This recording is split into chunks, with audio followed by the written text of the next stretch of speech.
Bapak, Ibu, anak-anak remaja, kaum muda, umat paroki Santo Paulus Sendangguwa yang terkasih. Sudah 1,5 tahun ini kita mengalami bersama pandemi COVID-19. Tidak sedikit saudara, keluarga, kenalan, sahabat dan teman kita yang terpapar, baik yang sudah sembuh, ada yang masih sakit, sedang dirawat, atau yang menjalani isoman. Tetapi juga cukup banyak yang dipanggil Tuhan. Kita berdoa agar saudara-saudari kita yang telah dipanggil dianugerahi hidup abadi bersama Bapa di surga. Kami mohon maaf, para romo paroki Santo Paulus, Dewan Pastoral Harian belum bisa menyapa secara pribadi, juga belum bisa memberi perhatian kepada yang sakit dan keluarga. Satu-satunya kendala adalah terbatasnya informasi dan data yang kami dapat. Siapa, berapa, keadaannya bagaimana, kurang jelas atau tidak jelas. Paling-paling hanya yang kontak secara pribadi yang mohon didoakan. Nah, ini keterbatasan yang ada. Kami menyadari bahwa kendala tadi harus diatasi, harus dicarikan solusinya supaya pelayanan semakin baik. Karena itu kami mohon dengan sangat kepada para ketua lingkungan untuk mendata dari awal dulu ya, umat kita yang sudah dan sedang terpapar. Format data yang sederhana akan segera dikirim ke panjenengan semua.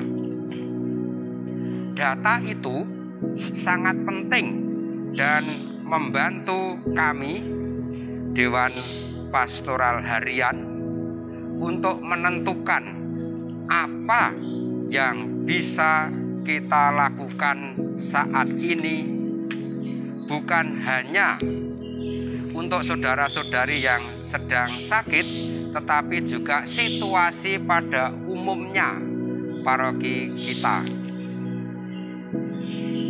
Saudari-saudara yang terkasih, salah satu kendala bagi kita dalam pengumpulan data itu ya, yang sedang sakit, yang sudah sembuh, dan yang dipanggil Tuhan adalah gambaran atau paham yang kurang tepat dari kita.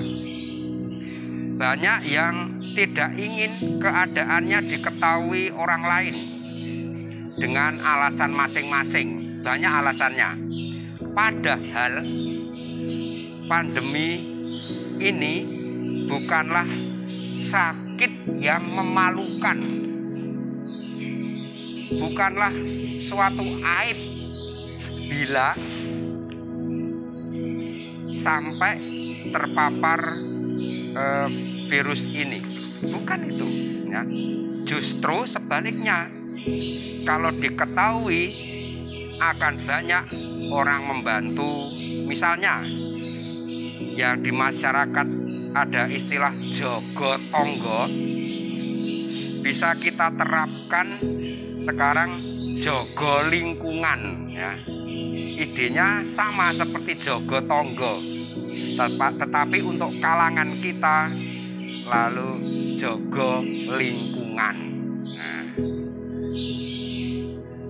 tetangga atau umat selingkungan dapat membantu yang sedang isoman, mengirim bahan makanan, atau kalau ada yang mempunyai obat-obatan vitamin bisa dibagikan. Itu kalau saudara-saudari berani, bukan berani sebenarnya, melapor kepada misalnya ketua lingkungan, ketua RT dan sebagainya. Nah, barangkali saudara-saudari bertanya, untuk apa? Untuk apa data itu dikumpulkan? Menambah pekerjaan. Gunanya apa? Yang pertama, dengan data itu sapaan para romo lebih bersifat pribadi. Ya. Bisa di WA atau apa, itu secara pribadi, tidak umum. Selama ini yang kita buat ya umum itu. Nah, hal ini dengan sapaan-sapaan dapat menguatkan, dan yang sakit ataupun keluarga terdukung untuk bersemangat, mempunyai kemauan untuk sembuh. Itu satu ya, memudahkan. Yang kedua, sapaan secara pribadi untuk keluarga yang kehilangan anggotanya, orang-orang yang dicintai.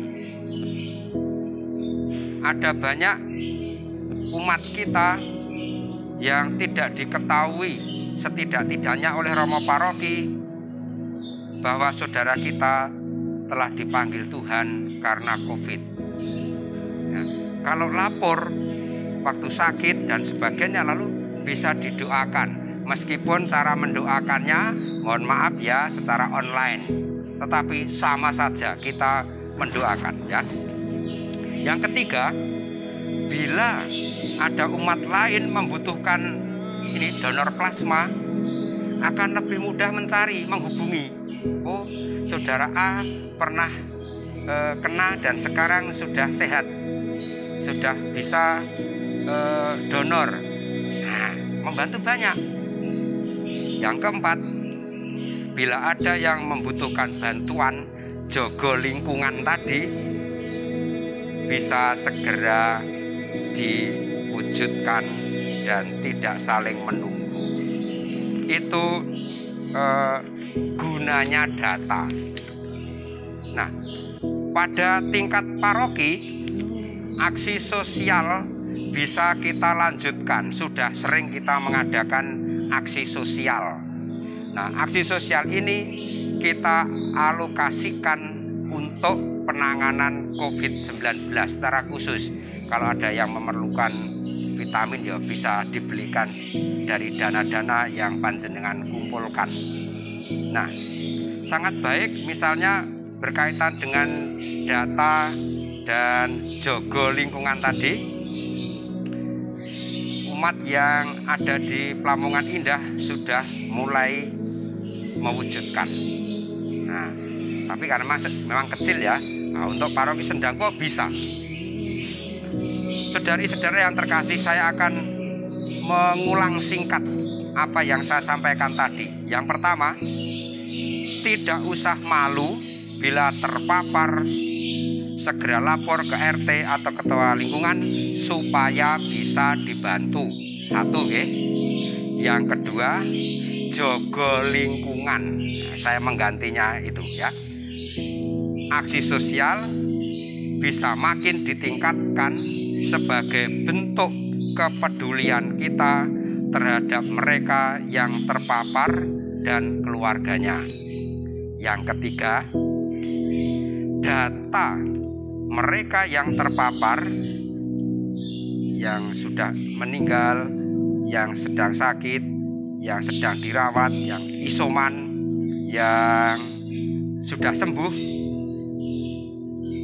mohon segera dibuat, khususnya ini untuk ketua-ketua lingkungan. Saya sudah mendengar cukup banyak ketua lingkungan yang mempunyai data yang lengkap, maka tinggal segera mengirim dan diupdate. Bapak Ibu, saudara-saudari yang terkasih, marilah kita saling menjaga kesehatan kita sendiri dan orang lain dengan taat pada prokes, protokol kesehatan. Menghadapi situasi ini dengan rileks, tenang, dan selalu hati-hati. Kita selalu bersatu dalam doa untuk semua. Saya dan para Romo komunitas Sendangguo selalu berdoa dalam misa komunitas kami untuk panjenengan semua. Terima kasih, berkah dalam.